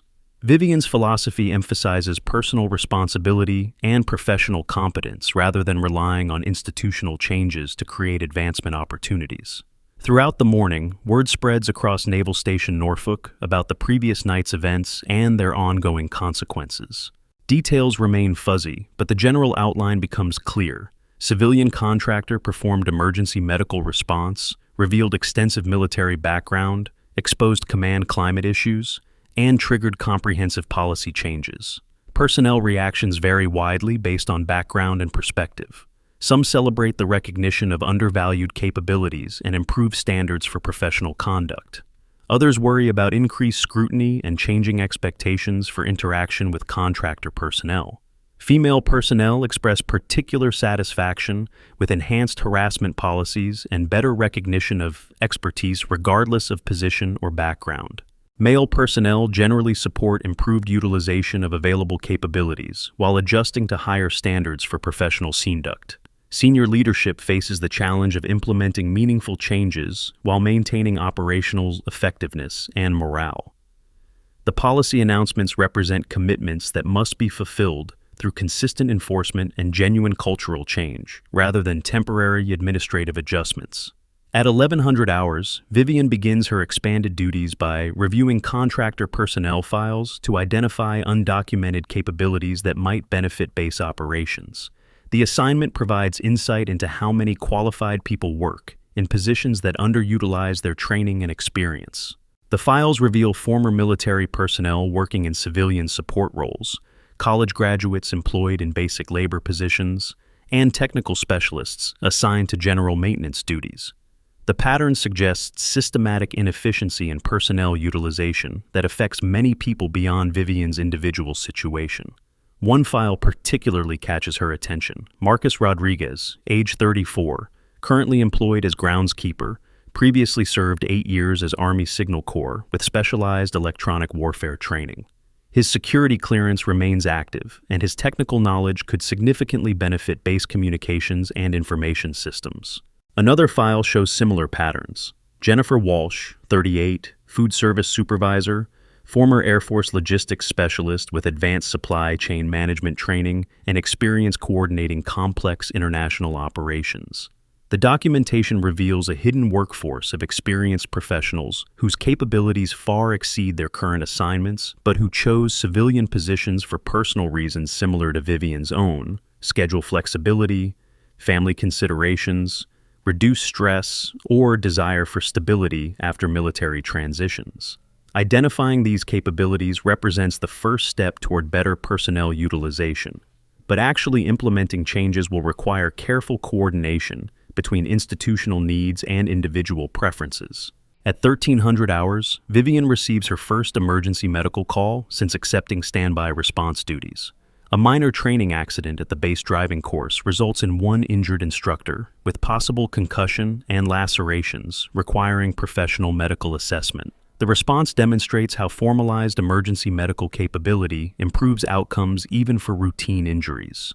Instead of waiting for ambulance transport to base medical facilities, qualified assessment occurs immediately on scene, determining appropriate treatment level and transport requirements. Patient shows no signs of serious head trauma, Vivian reports after conducting comprehensive neurological examination. Lacerations require suturing, but no emergency surgery. Recommend transport to base medical for wound closure and observation. Her assessment provides base medical with information necessary for proper preparation, reducing response time, and ensuring appropriate resource allocation. The incident proceeds without drama or complication, but it establishes precedent for how emergency medical response will function under the new arrangements. Personnel throughout the base begin recognizing that expert medical capability is now available during off-duty hours when base medical staff might not be immediately accessible. Word of Vivian's morning personnel capability assessment also spreads, generating interest from contractor personnel who possess undocumented qualifications relevant to base operations. Several individuals approach Chief Williams to inquire about procedures for updating their records to reflect additional capabilities. Marcus Rodriguez visits the base administration office to discuss potential modifications to his groundskeeper position that might incorporate his electronic warfare background. Jennifer Walsh submits documentation of her logistics training and experience for consideration in supply chain improvement projects. The voluntary disclosure of hidden capabilities validates Admiral Mitchell's assessment that comprehensive personnel review could reveal significant untapped resources throughout the base command structure. By 1400 hours, the ripple effects of last night's events have spread throughout Naval Station Norfolk's operational structure. Emergency medical protocols have been updated, personnel policies have been reformed, and capability assessment processes have been initiated that will affect resource utilization for months to come. Admiral Thompson spends his afternoon implementing the comprehensive changes promised during morning formation, recognizing that his career depends on proving genuine commitment to reform rather than temporary damage control. The leadership training he's mandating for all supervisory personnel will address professional conduct, harassment prevention, and better recognition of diverse capabilities within assigned personnel. The training represents acknowledgement that institutional culture requires active management, rather than passive assumption that professional standards will maintain themselves. At 1600 hours, Vivian completes her first day under expanded responsibilities with satisfaction at meaningful contributions to institutional improvement. The personnel capability assessment has identified dozens of underutilized qualifications that could benefit base operations if properly integrated into assignment structures. Her emergency medical response demonstrated efficient coordination between civilian contractor expertise and military medical resources, establishing effective protocols for similar future situations. Most importantly, the policy changes implemented throughout the base provide framework for preventing future situations where personnel capabilities remain hidden due to assumptions about position, background, or assignment status. As evening approaches, Vivian prepares to transition back to her primary role as Emma's mother, knowing that her daughter's homework, dinner, and bedtime routine take precedence over any professional recognition or institutional responsibilities. The balance between expanded duties and family priorities will require careful management, but the flexible scheduling that attracted her to civilian contractor work allows her to maintain focus on what matters most while contributing capabilities where they can benefit others. At 1800 hours, Admiral Mitchell reviews the day's progress reports with satisfaction that meaningful changes are being implemented quickly and comprehensively. The combination of improved personnel utilization, enhanced professional conduct standards, and better recognition of available capabilities should prevent similar situations while improving overall command effectiveness. Her evaluation of Admiral Thompson reflects guarded optimism that lessons have been learned and genuine improvement will follow, though his future performance will require careful monitoring to ensure sustained rather than temporary changes. Most importantly, the institutional response to last night's events demonstrates organizational capacity for self-correction when problems are identified and addressed systematically rather than ignored or minimized. The following morning brings new routine that incorporates changes implemented over the past 24 hours. Personnel throughout Naval Station Norfolk begin adapting to enhanced professional conduct standards, improved recognition of diverse capabilities, and better utilization of available expertise. Vivian arrives at base to find several messages requesting her assessment of personnel files that might contain relevant undocumented capabilities. Her expanded role as capability assessor is generating interest throughout the contractor community as people recognize opportunities for better utilization of their qualifications. The emergency medical standby duty provides base medical staff with confidence that expert trauma response remains available during off-duty hours, improving overall emergency preparedness without requiring additional full-time medical personnel. At 0900 hours, Admiral Mitchell conducts follow-up assessment of policy implementation and institutional response to recent events. Her review shows encouraging progress in areas requiring improvement, though sustained change will require ongoing attention and enforcement. Admiral Thompson, progress reports indicate effective implementation of enhanced professional conduct standards and personnel capability assessment procedures. Thank you, Admiral. We're committed to making these improvements permanent rather than temporary responses to recent events. I'm particularly pleased with the voluntary disclosure of contractor personnel capabilities. The hidden expertise we're discovering suggests systematic inefficiencies that affect many bases throughout the region. Admiral Mitchell's observation highlights broader implications beyond Naval Station Norfolk's individual situation. If other bases include similar underutilization of available capabilities, regional command efficiency could be improved significantly through better personnel assessment and assignment practices. We're developing protocols for sharing these assessment techniques with other base commanders to identify opportunities for improved resource utilization throughout the region. The expansion of capability assessment beyond individual base level represents recognition that institutional improvements should benefit the entire military community rather than remaining isolated to locations where problems happen to be discovered. Excellent initiative, Admiral Thompson. This demonstrates exactly the kind of leadership and strategic thinking that can transform temporary crisis into lasting institutional improvement. At 1000 hours, Marcus Rodriguez begins modified duties that incorporate his electronic warfare background into base communications security while maintaining his groundskeeper responsibilities.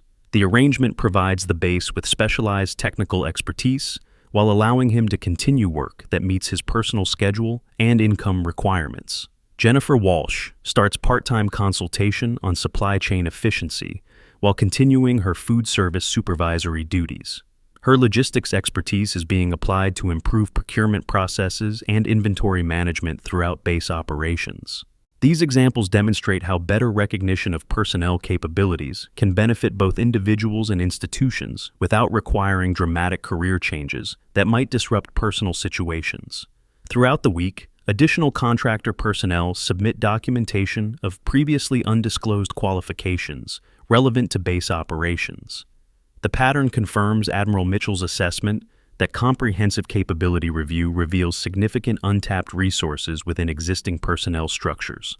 By Friday afternoon, the personnel capability assessment has identified sufficient expertise to improve operations in areas including technical services, logistics management, training support, medical response, communication security, and administrative efficiency. The discovery of hidden capabilities validates the institutional changes implemented in response to last night's events, while demonstrating potential for similar improvements throughout the military community. At 1700 hours, Admiral Thompson conducts weekly command assessment, with recognition that fundamental changes in leadership approach and personnel management have produced measurable improvements in command effectiveness and climate. Chief Williams, what's your assessment of command climate changes over the past week? Sir, personnel morale has improved significantly with enhanced respect standards and better recognition of diverse capabilities. The contractor community particularly appreciates opportunities for meaningful contribution beyond basic support roles. Chief Williams's report reflects positive response to institutional changes, while acknowledging that sustained improvement will require ongoing attention and enforcement. Personnel appreciate knowing their qualifications and experience can be recognized and utilized appropriately, regardless of their current assignment status. The observation highlights importance of matching personnel capabilities with institutional needs rather than allowing arbitrary distinctions between military and civilian positions to prevent optimal resource utilization. Medical response capability has improved substantially with standby trauma expertise available during off-duty hours.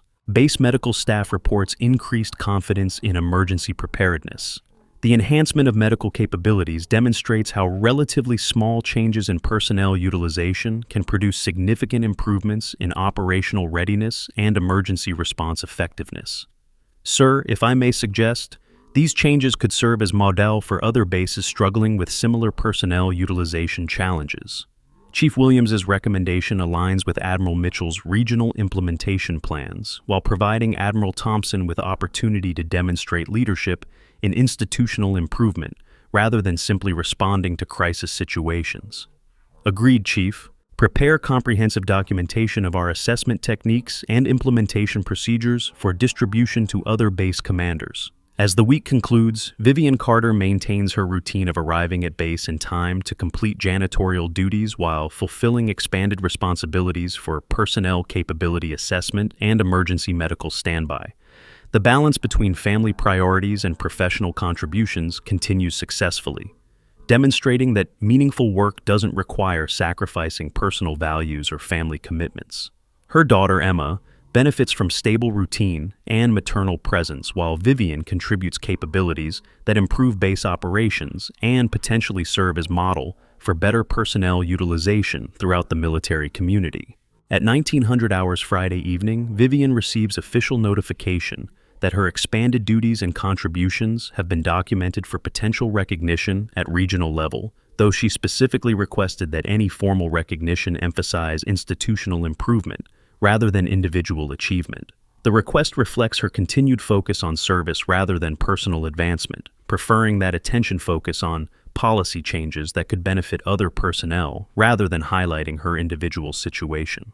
Over the weekend, word spreads throughout the military community about innovative personnel utilization techniques being implemented at Naval Station Norfolk. Other base commanders begin requesting information about capability assessment procedures and their potential application to similar challenges at their own facilities. The regional interest validates Admiral Mitchell's assessment that institutional improvements discovered through crisis response can benefit the entire military community if properly documented and shared. On Monday morning, Vivian returns to base to find additional requests for capability assessments from contractor personnel who have learned about opportunities for better utilization of their qualifications and experience. The growing interest demonstrates that many qualified people work in positions that underutilize their capabilities, often for personal reasons that make traditional career advancement unattractive or impractical. By providing alternative arrangements that respect personal priorities while recognizing professional qualifications, the new policies create opportunities for mutual benefit between individuals and institutions. At 0800 hours, Admiral Thompson receives communication from Admiral Mitchell announcing regional expansion of capability assessment procedures to all bases within her command structure. Admiral Thompson, your base's innovative response to recent challenges has attracted positive attention throughout regional command. We're implementing similar personnel utilization improvements across all facilities to identify and better employ available capabilities. The regional expansion represents validation of institutional improvements while providing Admiral Thompson with opportunity to demonstrate continued leadership in personnel management innovation. Additionally, your command climate improvements and enhanced professional conduct standards are being studied as potential model for wider implementation. Recognition that crisis response has generated replicable institutional improvements provides Admiral Thompson with career rehabilitation opportunity while benefiting the broader military community. Thank you, Admiral. We're committed to continued improvement and sharing effective techniques with other commands facing similar challenges. 2 weeks after the initial incident, Naval Station Norfolk has completed transition to enhanced personnel policies that better recognize and utilize available capabilities while maintaining higher standards for professional conduct and respect for all personnel. The changes have produced measurable improvements in command effectiveness, personnel morale, emergency response capability, and operational efficiency without requiring significant additional resources or dramatic restructuring. Most importantly, the institutional response demonstrates organizational capacity for self-correction and improvement when problems are identified and addressed systematically rather than ignored or minimized. Vivian Carter continues her work as civilian contractor with expanded responsibilities that utilize her medical and assessment capabilities while maintaining the schedule flexibility and family focus that initially attracted her to the position. Her daughter Emma benefits from continued maternal presence and stability, while Vivian contributes expertise that improves base operations and serves as model for better personnel utilization throughout the military community. The situation demonstrates that meaningful service and professional contribution can take many forms, and that institutional effectiveness depends on recognizing and utilizing all available capabilities, regardless of current position or assignment status. 3 weeks after the initial incident, Admiral Thompson receives official notification that his command's personnel utilization innovations have been selected for implementation throughout the naval region Mid-Atlantic, affecting dozens of bases and thousands of personnel. The recognition provides professional vindication while demonstrating that effective leadership can emerge from crisis response when leaders choose learning and improvement over defensive damage control. For Vivian Carter, the recognition and expanded opportunities represent validation that competent service creates value regardless of formal position or institutional recognition, while providing opportunities for meaningful contribution that respects personal priorities and family commitments. 1 month later, Emma Carter receives a certificate of academic excellence from her elementary school, achievement made possible by her mother's consistent presence and support throughout her daily educational needs. The certificate represents successful balance between professional contribution and family priorities, demonstrating that meaningful work and dedicated parenting can coexist when individuals make thoughtful choices about their values and commitments. As autumn arrives at Naval Station Norfolk, the changes implemented in response to one evening's crisis continue producing benefits for personnel throughout the base and beyond. Emergency medical response capabilities remain enhanced through standby expertise available during off-duty hours. Personnel capability assessment continues identifying undocumented qualifications that improve operational effectiveness. Professional conduct standards maintain improved command climate that respects all personnel regardless of position or background. The institutional improvements demonstrate that effective crisis response involves learning and systematic change rather than temporary adjustments that fail to address underlying problems. For everyone involved, the situation has demonstrated that competence, service, and leadership can emerge from unexpected places when organizations create environments that recognize and value human capabilities regardless of current assignment or apparent status. The transformation at Naval Station Norfolk serves as a powerful reminder that excellence often operates quietly in the background, unnoticed until circumstances demand its revelation. What appeared to be a simple cleaning contractor proved to be a decorated combat veteran whose skills surpassed those of many active-duty personnel.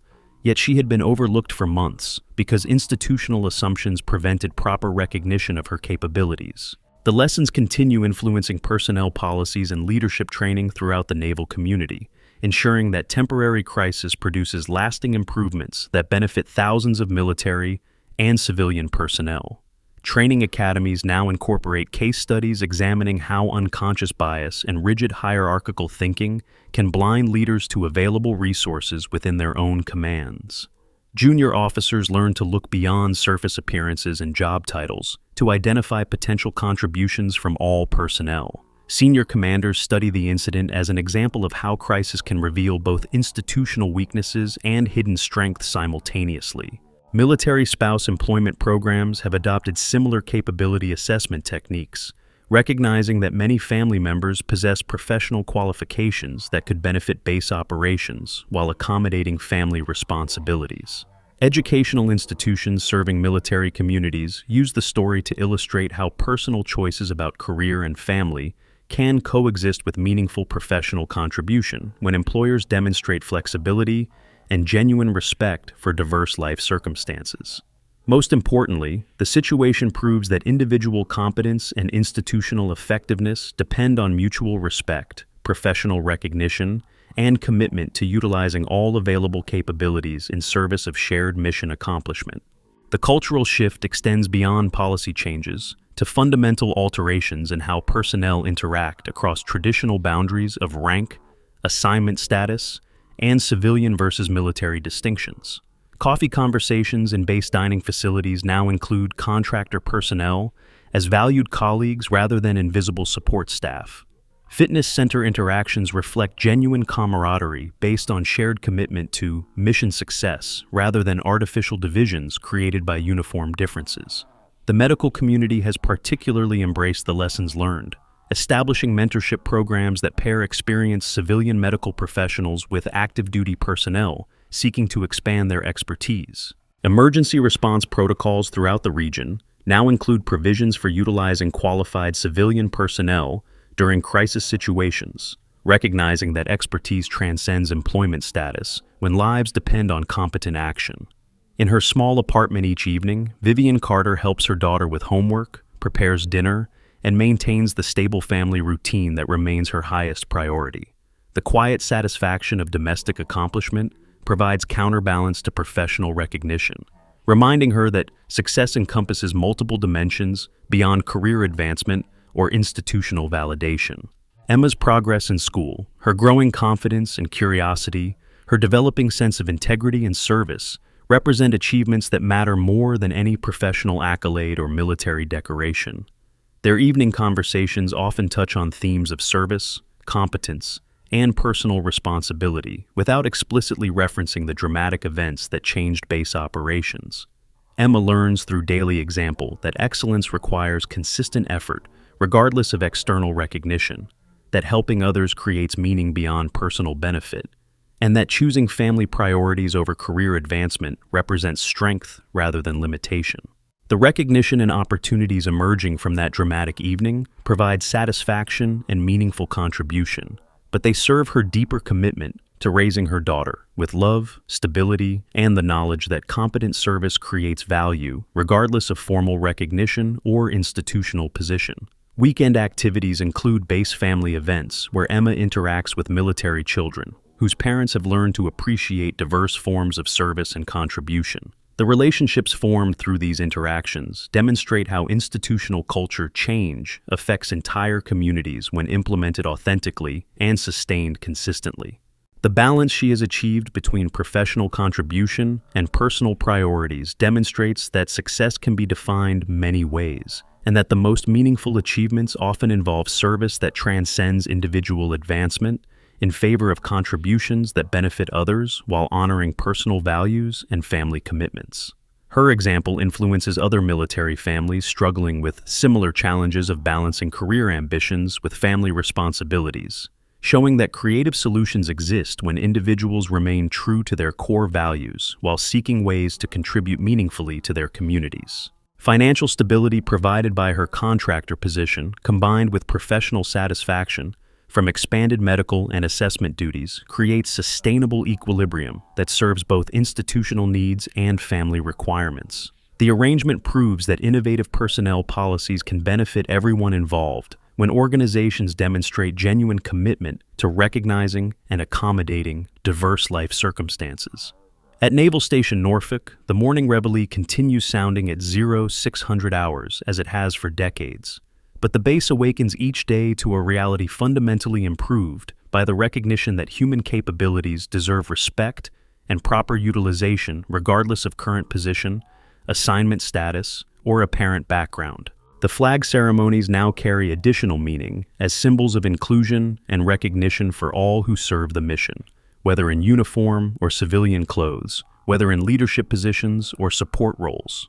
Visitors to the base notice subtle but significant differences in how personnel interact, how respect flows in multiple directions, rather than simply following traditional hierarchical patterns, and how genuine appreciation for diverse contributions creates stronger community bonds.